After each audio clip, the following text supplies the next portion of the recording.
नमस्कार। आज बात कर रहे हैं ज्योग्राफी से रिलेटेड गंगा नदी तंत्र के बारे में। भारत में सबसे बड़ा नदी तंत्र गंगा नदी तंत्र है। सबसे बड़ा जल ग्रहण क्षेत्र गंगा नदी का है। गंगा नदी दो देशों से होकर प्रवाहित होती है, वो है भारत और बांग्लादेश। गंगा नदी का निर्माण उत्तराखंड में दो नदियों की संयुक्त धाराओं से मिलने से होता है। ये धाराएं भागीरथी नदी और अलकनंदा नदी हैं। भागीरथी नदी उत्तराखंड में उत्तरकाशी जिले में गोमुख के निकट गंगोत्री ग्लेशियर से निकलती है और अलकनंदा नदी संतोपद ग्लेशियर से निकलती है। भागीरथी और अलकनंदा नदियां देवप्रयाग में मिलकर गंगा नदी का निर्माण करती हैं।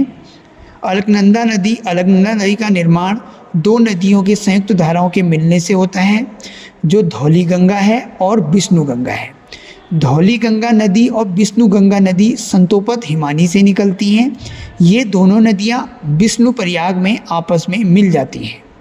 धौली गंगा नदी विष्णु गंगा नदी विष्णु प्रयाग में मिलकर अलकनंदा नदी का निर्माण करती हैं।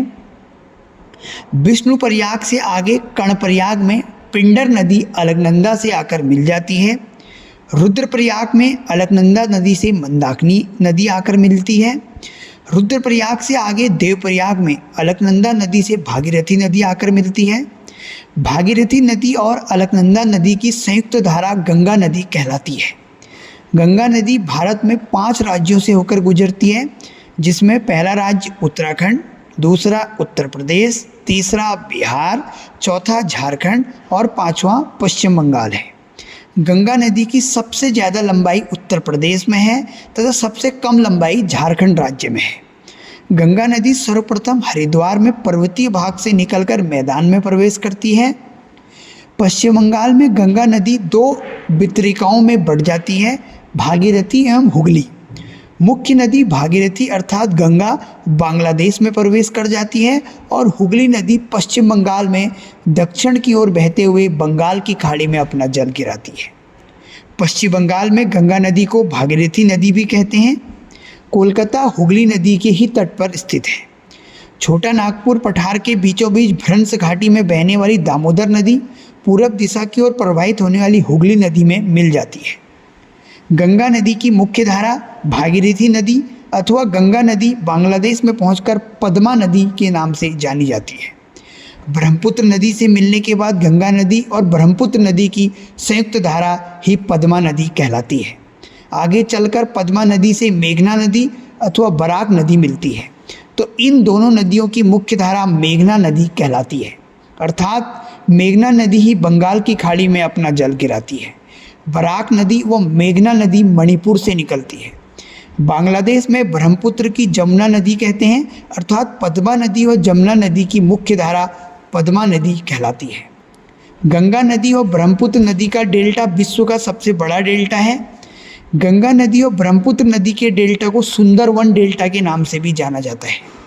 सुंदरवन के डेल्टा पर सुंदरी नामक वृक्ष की बहुलता होने के कारण इसे सुंदरवन का डेल्टा कहते हैं। सुंदरवन डेल्टा का विस्तार हुगली नदी से लेकर मेघना नदी तक है। सुंदरवन का डेल्टा मैंग्रोव वनों के लिए जाना जाता है।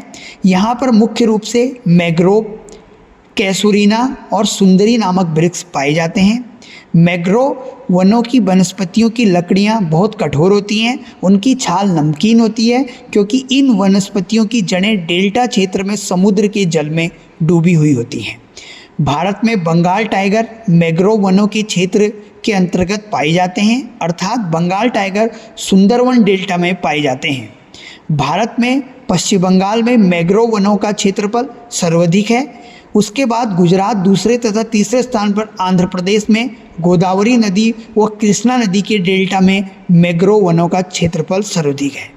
गंगा नदी की सहायक नदियों की बात करें तो गंगा नदी की सहायक नदियाँ गंगा नदी के दाएं तट पर आकर मिलने वाली नदियाँ और गंगा नदी के बाएं तट पर आने वाली नदियाँ। तो गंगा नदी के दाहिने तट पर आने वाली जो नदियाँ हैं वो हैं, गंगा के दाहिने तट पर आकर मिलने वाली नदियाँ मुख्य रूप से यमुना, चंबल, सिंध, बेतवा, केन, टोंस व सोन नदियाँ हैं। गंगा नदी के दाहिने तट पर आकर मिलने वाली प्रायद्वीपीय पठार की नदियाँ चंबल, सिंध, बेतवा, केन, टोंस और सोन है।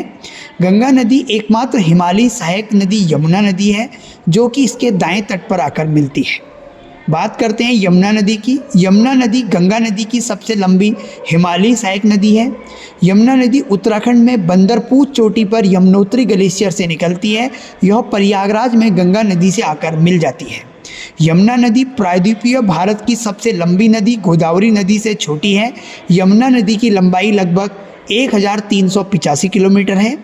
चंबल, सिंध, बेतवा, केन। यद्यपि चंबल, सिंध, बेतवा और केन नदियाँ गंगा नदी तंत्र का हिस्सा हैं, लेकिन ये चारों नदियाँ अपना जल सीधे गंगा नदी में ना गिराकर यमुना नदी में गिराती हैं। चंबल नदी यमुना नदी की सबसे बड़ी सहायक नदी है। चंबल, सिंध, बेतवा और केन ये चारों नदियाँ प्रायद्वीपीय पठार के अंतर्गत मालवा के पठार से निकलती हैं। टोंस और सोन ये दोनों नदियाँ प्रायद्वीपीय पठार से निकलकर सीधे गंगा नदी में अपना जल गिराती हैं। टोंस और सोन ये दोनों नदियां प्रायद्वीपीय पठार से निकलकर सीधे गंगा में अपना जल गिराती हैं। टोंस नदी प्रयागराज इलाहाबाद जिले में गंगा से आकर मिलती है। सोन नदी मैकाल पहाड़ी के अमरकंटक चोटी से निकलकर पटना के पास गंगा नदी में मिलती है। गंगा नदी के बाएं तट पर मिलने वाली नदियां यमुना नदी को छोड़कर अन्य सभी हिमालयी नदियां गंगा नदी के बाएं तट पर मिलती हैं, जिसका पश्चिम से पूरब की ओर क्रम इस प्रकार है। पहली रामगंगा, दूसरा गोमती, तीसरा घाघरा, चौथा गंडक, पांचवा कोसी और फिर महानंदा। रामगंगा नदी, गोमती और घाघरा नदियां उत्तर प्रदेश में प्रवाहित होती हैं। गंडक नदी व कोसी नदी बिहार में प्रवाहित होती है, जबकि महानंदा नदी बिहार और पश्चिम बंगाल की सीमा पर प्रवाहित होती है। लखनऊ और जौनपुर शहर गोमती नदी के तट पर ही बसे हैं। गंडक को नेपाल में शालिग्राम व नारायणी नदी भी कहते हैं। कोसी नदी नेपाल से निकलकर बिहार राज्य में गंगा नदी से मिलती है। कोसी नदी को बिहार का शोक भी कहते हैं, क्योंकि कोसी नदी अपना रास्ता बदलने के लिए कुख्यात है। महानंदा नदी गंगा नदी के बाएं तट पर मिलने वाली गंगा नदी की सबसे पूर्वी अंतिम सहायक नदी है। महानंदा का उद्गम पश्चिम बंगाल में दार्जिलिंग की पहाड़ियों से होता है। शिप्रा नदी चंबल की सहायक नदी है। उज्जैन शिप्रा नदी के तट पर बसा है।